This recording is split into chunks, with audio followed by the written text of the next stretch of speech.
Hello bachcho, let's read the question. The question says which statement regarding Rutherford scattering experiment is not correct. Now the key concept related to this question, that is the Rutherford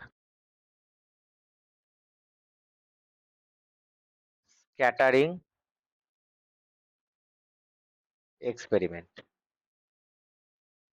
अब रादरफोर्ड scattering experiment क्या है? जो रादरफोर्ड है वो एक experiment किया था, एक रेडियो एक्टिव डीके लिया था। ठीक है, एक्चुअली डीके नहीं, रेडियो एक्टिव का सोर्स लिया था, वहां से रेडियो एक्टिव पार्टिकल्स पास किया था। ठीक है, उस सोर्स से अब वो और एक गोल्ड फॉयल लिया था। ठीक है, ये था गोल्ड फॉयल, और उसके पास में एक जिंक सल्फाइड का एक चादर लिया था। ठीक है, अब इसमें क्या हुआ था? इस एक्सपेरिमेंट में हुआ था, जब पार्टिकल्स गोल्ड फॉयल पे बोम्बार्ड किया था, तब क्या था, कुछ पार्टिकल्स कुछ डिफरेंट एंगल्स के साथ डिफ्रैक्शन हुआ था। ठीक है, कुछ पार्टिकल्स गोल्ड फॉयल को पेनिट्रेट करके जिंक सल्फाइड के चादर पे चला गया, और कुछ ऐसा ज्यादा से ज्यादा particles, maximum number of particles था, वो 80 डिग्री एंगल से वापस आ गया। 180 डिग्री मतलब क्या है, जस्ट रिवर्ट बैक हो गया।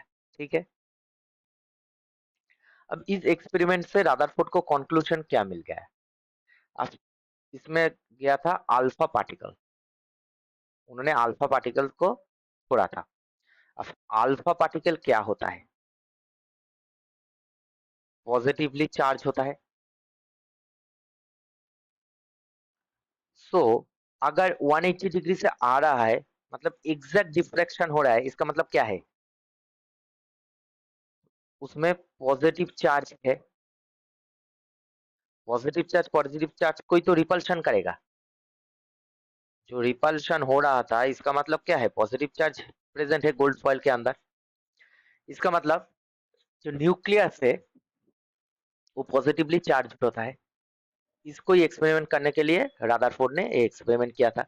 इसमें कंक्लूजन आ गया, जो न्यूक्लियस है उसमें पॉजिटिव चार्ज होता है। अब इस क्वेश्चन को चेक कर लेते हैं। ठीक है, कौन सा statement experiment not correct? Correct नहीं है। Option A, alpha particle had enough energy to pass from the gold foil in Rutherford experiment। अब पास तो किया था, पर इतना भी सब सब गोल्ड फॉइल को पास करके जिंक सल्फाइड के जो चादर था उसमें नहीं गया था, कुछ डिफ्रैक्शन भी आया था। तो इसलिए ऑप्शन ए जो है वो इनकरेक्ट है। Option B, most of the alpha particle pass through the gold foil undeflected, ऐसे भी था, कुछ पार्टिकल्स था जो डिफ्लेक्शन ही नहीं हुआ, उसको पास थ्रू करके चला गया था। So option B correct. Option C, a small fraction of alpha particle deflected by small angles, कुछ कम नंबर का जो अल्फा पार्टिकल्स था वो स्मॉल एंगल से डिफ्लेक्शन हो रहा था। A B C correct. Option D, nearly all alpha particle bounces back, that is were deflected by near 180 degree.